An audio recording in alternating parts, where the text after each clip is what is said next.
Hey YouTube, it's Amber. It is Tuesday, the 31st of January. And Caleb's being pretty crazy. I'm really tired today. I'm sorry. I just got back from my second nutrition appointment. It was more about post-op diet or whatever. It was more on protein, the types of proteins that we need, how much proteins we need, all the vitamins we need, all that wonderful stuff. So they gave us a book, so I've got like notes written all in it. But kind of wanted to go over um different stages of the diet that we'd have because I thought that was pretty interesting or whatever. But post-op day 1, 2, and 3 is a clear liquid diet. She said it consists mainly of water. You can't really have any juice. If you do, it has to be diluted. No carbonation, sugar, caffeine, or alcohol. I really don't know why somebody's going to be getting drunk right after they had surgery, but I don't know. If they told me I could, maybe I would. I don't know. It's the first step to retraining how you eat. And the second stage is stage 4, and it lasts about 2 weeks. It's high protein, full liquid diet. So it's only liquids only. Um, Decaffeinated beverages, non-carbonated. Um, they want you to get upwards of 60 grams of protein per day um, for those 2 weeks. Protein powders, that's when you can start. I think that's when you can start doing the popsicles and um, all that good stuff or whatever. I know. I think like broth, you have to avoid some of the saltier ones. Um, and then post-op day 17, so this is stage 3, blenderized or soft diet. Continue your high protein powder liquid supplement. You can start pureeing foods, which I really don't know if I'm going to be pureeing a steak or anything because I just don't seem very appetizing to me. But yeah, cook soft vegetables, mush it up really good. She said that if you don't want to puree your food, you just have to chew it up so it's like almost like it's gotta be mush and hit your belly. She said some stuff to avoid eating, but normally people like to eat are crackers, a lot of bread, all that stuff. Number one is high in carbohydrates, but number two, it's just gonna feel heavy on your stomach. Because you sit down and you're hungry and you can eat 10 crackers. You're gonna. Well, I'm not talking about like this early on, but you can eat 10 crackers and then it's way too much. Stage 4 is the soft guy diet, which this is pretty much. No yelling, please. She said that it's not really you have to eat soft meals, but you kind of got to start softer and then work your way up. And this is for life, for the rest of your life. They want us to do 6 mini meals per day. Listen to your body for fullness. She showed us about how much we should be eating uh, on the timeline or whatever. I think by this time we should be eating like I think up to a half a cup of food a sitting. Um, yeah, it's really crazy. Like, I know that you're only supposed to eat a little bit, but to eat an ounce of food at a time is kind of like, I don't know, it's hard to wrap your mind around it.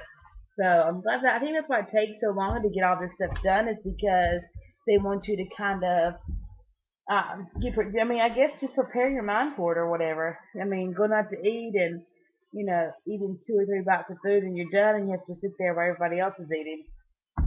But she said one of the best things, which she wants us to start practicing now before we have surgery, is to take an ounce of food and she wants us to eat it in 15 to 30 minutes.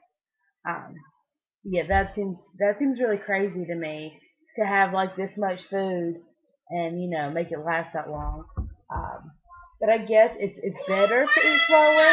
Number one, you don't eat it you don't eat as fast, so your stomach don't get stretch out anymore, and it'll cause pain and hurt. I don't know why I'm always like moving back and forth in my videos. I can never get comfortable, but I'm like that in real life. Like I'm up and down. Like I'll be watching a movie and sit like in every place in my living room. I don't know. I'm just crazy like that. But anyways, I forgot what I was talking about. But yeah, Just an ounce of food is I mean that's crazy.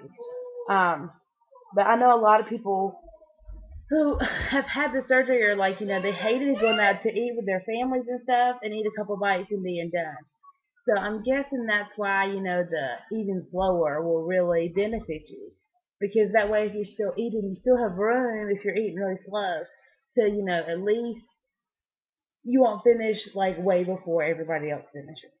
So I think that's really important, so you don't feel like really awkward or, just watching people eat and just wishing you could eat when you can't. I don't know. I got a lot out of this today. I knew some of the vitamins and stuff that you needed to take, but she showed us like really neat stuff about the proteins. Um, she said anything with soy, eggs, or what is it, rye? Whey. It's whey. I can't read my own handwriting. That's terrible. She said are good. They're good. They're full proteins. Your body's going to get everything it needs if it has those in it. She said the protein shakes that have collagen you should stay away from. I don't really know why she said you should stay away from them, but you should just stay away from them. She also said that, which this kind of freaked me out. I wish she didn't even freaking tell me this.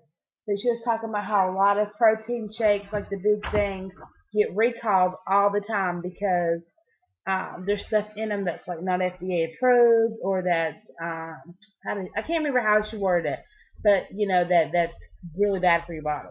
She was like, um, it happens all the time. They just recall a brand or whatever. She's like, so to keep yourself from ingesting so much of these bad things, um you should switch your brand every so often.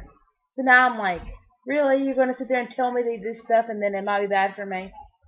But I don't know. Did I tell y'all which surgery that I was thinking about getting? I'm thinking about getting the vertical sleeve, um, which the Roux-en-Y gastric bypass is another choice or whatever.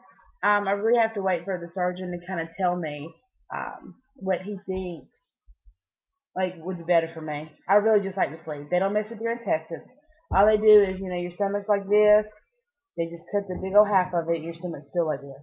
Where with the gastric bypass, your stomach's like this. They cut it like this, and then they reattach your intestine to it. So I think like half your intestine you don't even use anymore, and then your stomach's like this big. They say that you can only hold 1 ounce of food with the gastric bypass, but they say with the sleeve you can hold like up to 4. But she still says that you're only supposed to eat about an ounce either way. I don't know. I guess maybe if you can handle more, you can eat more, but she's kind of trying to start you off as small as possible just so you don't get, hurt yourself or whatever. Um, which in the lap band, I mean, I've heard my brother-in-law had the lap band, and he says nothing but great things about it. The doctors on post really don't like to do it. I don't know why he's saying they wish that they could just take it away. But I've heard a lot of great success stories. But I don't want the lap band because I'm military. Because I'm going to be, you better get out of the sink. Because I'm going to be moving. Because I'm going to be in North Carolina and Washington back and forth. I don't want to have to stop or needing it tighten up or loosen up or having a problem and me not being that close. So that's my whole thing or whatever. That's what I feel more comfortable with the vertical sleeve. When I went in there, to our very first meeting, our doc, the surgeons talked it up and said that was their favorite one to do. It's just not. Not that it's not as much work, but it's not as much stress on your body either because it's not. I don't know. To me, it's just easier in a better situation. Now, if I was 300 pounds overweight and I needed to get the weight off faster, maybe I would think about getting the gastric bypass. But right now, my heart's set on the sleeve. Um, Hopefully, they'll okay me for the sleeve. Um, this is a long video. But I learned a lot today, though. I was like super excited. I had to get my EKG done today. That's my heart. Um, this poor little Chinese lady, I felt so bad because I'm sitting there and she's making me take my clothes off to check out my bra on. She's 100 pounds and I'm just like, I felt so awkward. But, my pulse is normally high. And every time I go in there, it's high. But nobody's ever said anything. And I've even told them hey, look, my heart rate runs high. It kind of scares me. Because last time I went there was like 125. Like I said, my doctor's never said anything to me about it. But the little Chinese lady's like, your heart rate is high. She's like, it's 108, and you're laying on the bed doing nothing. I was like, yeah, no. She's like, you don't take medicine for it? I was like, no. I said, I mean, they know my heart rate's high. I've went to a doctor how many times, and it's always been high. And I don't know, maybe I should make an appointment just for that particular reason and see what they need, what they want me to do, or whatever. Because I really need I don't know. It just scares me because she's like, you know, it hurts your body, right? And I was like, well, yeah, I know, but what do you want me to do? I mean, there ain't nothing I can do about it. I mean, I try to drink more water. I try to, walk around or whatever more, but I mean, I don't know. I don't know.